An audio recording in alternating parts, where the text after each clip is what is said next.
సనాతన ధర్మం ఎవరు పాటిస్తారండి? ఒక విషయం మీరు చెప్పాలా, మీ దగ్గర నుంచి సౌండ్ రావాలి. ఎవరొక్కరు చెప్పినా పర్లేదు. ఎవరు పాటిస్తారు? హిందువులు పాటిస్తారు. అయితే భారతదేశంలో దాదాపుగా 140 కోట్లు మించిపోయారు. 150 కోట్లు ఉంటుంది నాకు తెలుసు, ఎందుకంటే చాలా తొందరగా గంటా ఉన్నారు కొంతమంది పిల్లలని.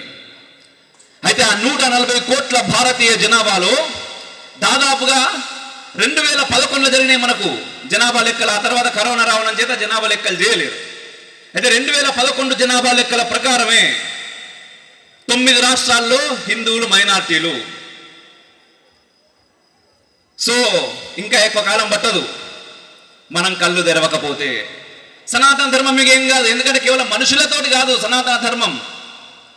ఆయన ఇటు కాకపోతే ఏమున్నది? అమెరికాలో ఇప్పుడు గురువు గారు పోయినప్పుడు అమెరికాలో మొత్తం ఇలా పాదాయ వందనం చేసుకుంటా ఉంటారు జనాలు. ఇట్లా వేరే దేశాల వాళ్ళందరూ కూడా మన వైపు చూస్తూ ఉన్నారు, ధర్మం తెలుసుకునే ప్రయత్నం చేస్తూ ఉన్నారు.